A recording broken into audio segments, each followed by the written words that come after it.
Want to get into drone photography but don't know where to start? Today on Beyond the Science podcast, we will be talking with you guys about not only how to start in drone photography, but also how to market yourself as a drone photographer or videographer. Omar? Nicely put. Thank you. Yeah. Let's talk about it. Definitely, let's talk about it. So, drone photography is kind of like one of my main domain when it comes to actually doing any creative work.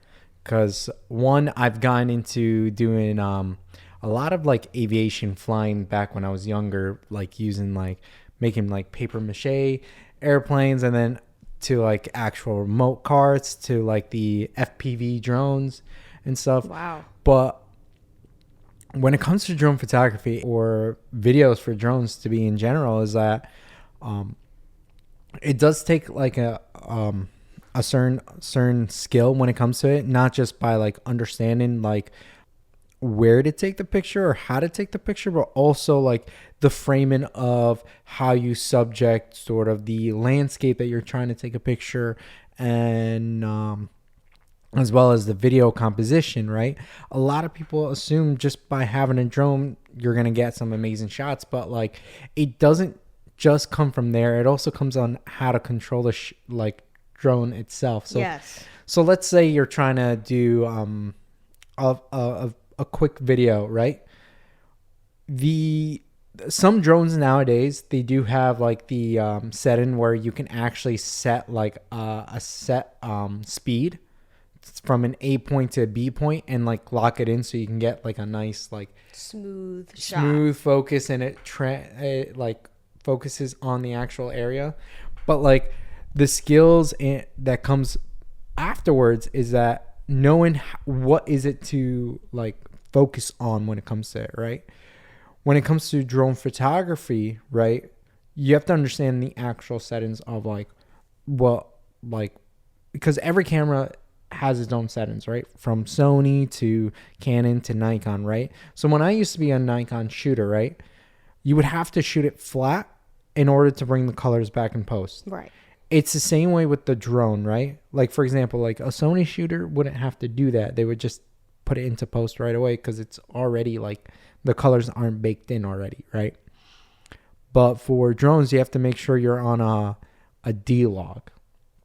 And a D-log is basically, think of it as the S-log when it comes to videos, right? But you can also do that in the picture settings as well, right? So when you bring it in, you can bake in the colors and whatnot into it, right?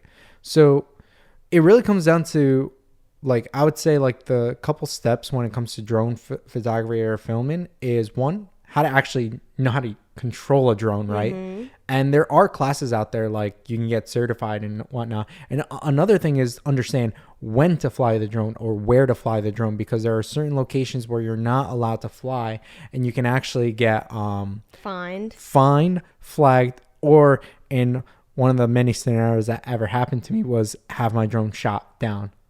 No way. Yeah. You had it shot down? I had it shot down. I was up in Banff, and where's that? It's in Calgary, Canada. Oh, wow. Okay. Calgary, Canada. It's basically in the British Columbia. I know where Calgary is. Yeah. Yeah. So we were in the national park trying to take some drone shots, right, of the Lake Louise, and out of nowhere, all you hear is a gunshot, and you see the drone literally flying down. I mean, it fell in snow, but at the same time, it's what's the point? Because it's already busted and stuff. We were able to get the actual footage of what what was in there, but you can clearly see it falling down right afterwards, but you can't hear anything. That's the unfortunate part about drones. And we were told that we weren't allowed to fly, so yeah, but that's why they have licensing, understanding when to fly and stuff like that. Did they tell you weren't allowed to fly there after they shot the drone down? Yeah. Oh. Yeah. Well, it would have helped if they, because the thing is they couldn't locate where the drone was flying from or who the controller was, so they rather shoot it down. Nowadays you have GPS to know where the controller is, where the drone's at. Someone else would be able to know where your controller is, and because of the GPS tracking that they have now, and it gotten better to where, for example, there's a setting on the drone where it allows you not to fly in certain areas that like you're not supposed to. Oh, good. So it won't even let you make that mistake. Absolutely. So, I mean, like you could make that mistake, but it's on your own discretion because you've taken the setting off. So it's like an option that you can put on. I rather keep it on so I don't run into that same mistake because drones are pretty hefty. And that's the other thing is like picking the right drone for you, right? I would love to talk about that and hear what you have to say about that because I myself have been interested in possibly purchasing a drone for the future for any sort of photography or video that I want to shoot. So, you know, there are many scenarios where that is so helpful and so valuable to add those type of shots to a project in certain scenarios. And yeah, I think it's important to learn about these things. So Absolutely. you would love to tell me how you pick your drone. Okay, so how I pick my drone. So what I normally do is I usually go with DJI, right? DJI has been in the game for many years now. I want to say they started back in 2014 or 15, one of those years, but like they've been going strong to like every year there's a new development coming out. Kind of like Apple, but like at the same time it's a little bit different with drones than like cell phones. They're usually the same. Drones, it gets better with the controls. So I would see why like you would upgrade the drone. Necessarily you don't have to, right? So it really depends on what you're trying to do, right? So the latest one that came out was the Mavic 3, which is more geared towards for cinematic drones because like if you notice the drones, yes, you can make it cinematic, but they were missing the colors, right? So you really had to be sitting in the editing room, like really trying to nail the colors down. And the past music video I did for 𝐅𝐻𝐋𝐿, we used the Mavic 3, and I realized that the colors were so much easier to get like nailed on the first try, because of like one, the setting, and two is like it's meant for that, right? But honestly, like I've used the Mavic Pro for like multiple years, ever since like it first came out. I think a year afterwards, that's when I bought it, and I used that for like a majority of like my career, and I just loved using it, right? It didn't have the obstacle like obstruction thing that I was talking about, where like it would prevent itself from crashing and stuff like that. So I could really push the limit with it and try to see where I can go with it. Yep. I remember you flew it off of the mountains in Vermont when we were up there. That was fantastic. That was insane. Actually, I have a video from that I edited from all of your drone shots and different things like that. I gotta see from that trip. Yeah. I gotta see that edit, because like I remember like I didn't really do much with that footage. Like I remember last year, I took the footage and I edited it. Yeah. Yeah. Because I didn't do so much with it, but like I ended up flying it out and stuff like that. And there's also another thing when it comes to drone photography, and this is more like a pet peeve for me, and this is why I don't do it as much as I should, is because the megapixels for me, because I use the Sony A7R4, and the megapixels for that is like 74 like megapixels, right? So like I can really take a picture from anywhere clearly and like blow it up and still have like great resolution, as opposed with like the drone, the Mavic Pro, it was 12 megapixels. So like if you wanted to take a shot, you can't really crop it too much, right? Because like it's like I feel like drones, like that drone was mainly meant for video, to be honest. It's like if you're shooting, like back in the day, if you're shooting video on a GoPro and you decide you want to take a picture with the GoPro, the picture was not usually like the best quality. It wasn't as good of quality as the video was. It's like the same concept. No, absolutely. And that's why, like, for me, like, I used it mainly more for like video with like clients who wanted like, oh, I just want a drone shot. I'm like, all right, I'll just get you a drone shot. Or when I did travel and like I just took multiple different like drone footage just so that I can like just have it and like archive it and like even put it on Shutterstock. Like some of like my actual drone footage is on Shutterstock. Oh, sick. Motion Array, other places that you can actually like put your work up there. And that's the other thing that you can do with like drone footage, is that a lot of people don't have the skills to actually fly it. So if you have a drone and you're just taking videos or pictures, just put it up on there because someone will use it, right? And you can get like royalties from it. So that's the other thing that you can do with drone shots, is put it up on Shutterstock, put it up on Motion Array or whatever like the archives are, and like make sure, like, for one, like drone shots out of all the other photography, like I don't care what people say, will sell way better than other things, because the accessibility that someone has to a drone is less than you have for a camera. So like a lot of people, when they take pictures, they'll put it up on Shutterstock, right? Which is great. But like a drone photo or a drone video will perform a lot better than that. And that's my opinion on that. It's funny that you say that, because my sister has been telling me for months that drone video and photo skills and knowing how to use a drone right now in today's industry, especially in she works a lot in like TV production sets, commercial production sets, and she has been telling me for a very long time that stuff is so highly sought after, like especially getting a person who can work on certain projects who knows how to fly a drone.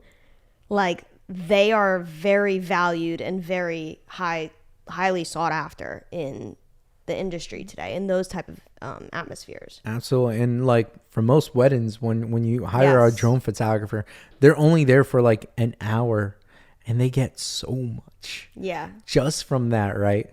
And it's insane, because like drone photography, you have to break it down this way. You're not just taking a video, and you're not just taking a picture, and you're not like, it's not about like understanding how to take it. It's understanding how to fly it too. So there's more complexity that adds into flying a drone. So it's like more sought out and more expensive to actually perform, because like also the gear, you have to make sure to update it. Especially with Mavics, they have an update every week. Wow. So you have to update the firmware every single time before you fly it. And you have a limited amount of time to actually fly it. And the batteries do cost. So like there are, like for everything, like every year has its cost. But like I think drone photography or drones in general, they end up costing a pretty penny, just because of the things that you can actually pull out of. And I'll be guilty too. Like I've used other people's drone shots when I didn't have the time to actually grab a drone shot, because like it is convenient, right? So if like, honestly, if that's something that you want to get into, I would say just get into it right now. And especially if like you're a traveler who goes everywhere, just grab a drone with you and just take as many videos as you want. Now, don't just fly the drone and like take random videos, because there are like, out of like the 27 minutes of you fly time, you could probably use a good like minute out of that, and maybe even less. Why is that? Because of the controls. Like, for example, like when you fly the drone first, you want to find the spot. Like, you don't know how the spot looks like from down below. So right. You want to like... You're not going to know until you get the drone up exactly. there. And by the time you find like a good spot, you already wasted 10 minutes. So that's 10 minutes that you could have filmed, right? And then you have to get a smooth shot where you're not moving the drone back and forth. Because it is I've noticed when you shot it, and looking back at the footage that you've shot from Vermont and different trips that we've taken, that it's really easy. Like, you make the slightest movement on your controls and the thing shifts. And it looks jerky. Yeah. And that's why you see me fly by like so many times, just to get the right amount of speed or the right amount of like time captured. So it's not just like, oh, let's bring it up there. And it truly is like how to fly the drone. That is the main component. And that's why the Mavic 3 nowadays, right? I actually would suggest that for beginners, even though it's a heftier price than the other ones. If you want to learn how to fly a drone, just buy like a normal like $500 drone, like that. You don't need, it's like just to understand how to control. Test run on a cheaper drone. Yeah. Exactly. Learn how to fly a drone first, and then get the Mavic 3 to start doing like videos and pictures. Because like I realized with that, like you can make a mistake and it'll still come out great. With the other ones, you need to know exactly what you're doing. Mm-hmm. So that's why, like, I would say, like, try to just practice. Like, okay, so like the actual steps that I would say there's 4 main steps.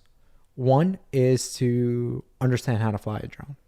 There's classes out there. I've even gotten my license in flying a drone, so I can like be able certificates and exactly. things. So I can be able to like fly commercially, right? The second thing is understanding the composition when it comes to flying a drone, right? Third thing, just practicing how to like actually fly the drone and like take the shots. And with those, put it on Shutterstock or put it on Motion Array or wherever you can possibly sell. And I think if you do those 4 steps and like keep rinsing and repeating, well, I mean, like you can still keep learning. Like the first step is always like I'm always learning how to refly the drone every so often, right? Mm-hmm. And you can find like interesting tricks like flying through things and making the shots more appealing or not. But honestly, those are like mainly the steps I would take for drone photography and drone videos, to be honest. There's really not much to it, unless if you have like questions that I could probably answer. Okay, so one question I would ask you would be, so you were talking about starting off with a cheaper one, right? Right. Now, I would love to talk about the ranges in price because a cheap one is $500, yeah? Right. What if you don't have the money for even a cheap one and you want to start out and just test out and see if you are able to even operate a drone? The first steps I would say I would take is first renting a drone.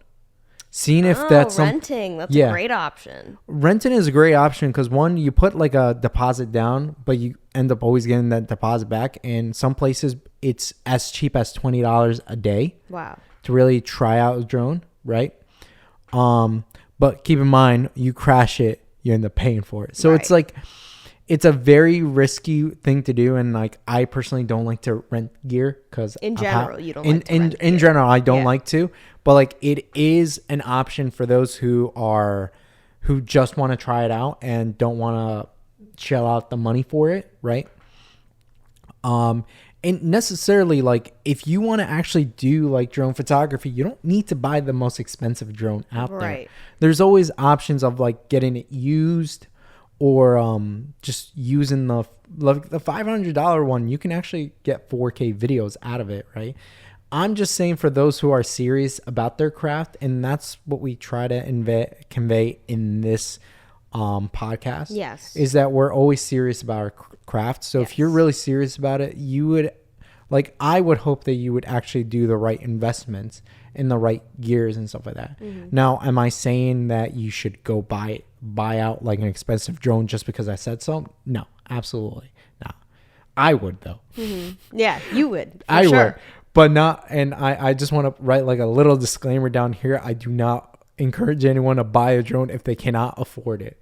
Yes. So it's mainly what you're comfortable with. And not even that, it's like really ask yourself, are you gonna, like, once you buy this drone, are you gonna actually take the footage? Yes. Because I've bought so many gears before, and this is another topic we can talk about, which is what an issue I have. It's called GAS, which is gear acquisition syndrome, which is the need to keep buying like expensive gear to be able to build your craft. But sometimes you can just build your craft without using the most expensive gear. Yes. And I want to point out, Matt's rented equipment many times. I've even rented equipment before. It's not always a daunting and scary experience of whether you're going to break the equipment that you rent. But with drones specifically, that is where you have to be more careful. Because like we said, there are a lot of hazards when you fly drones, whether it's yours or whether you're renting. You always have to be careful about those different factors of flying a drone versus, flying a drone that you rented versus using a lens that you rented. They're very different things. Oh, absolutely. One, it's up in the air, so you have no idea. You basically, Mother Nature you're under the mercy of Mother Nature, while Truly. the other one you're holding. So I would be more comfortable with the lens than the drone. And actually, that could be a topic for next time that we can talk about, is whether you'd rather buy or rent gear. Yes. Right. Definitely. So, I mean, that's about it when it comes to drone photography. Yeah. Like, if anyone has any questions, like, feel free to either leave a comment down below, or reach out to Omar, or reach out to me, reach out to Kira. I'm not that well versed in drone photography knowledge, but he is for sure. So Absolutely. But with that being said, thank you for watching. Thank you for listening. And if you did like what you heard, please hit the like button and also subscribe down here. Do it. And as well as our social media proofs, which are Instagram, Twitter, and the Facebook.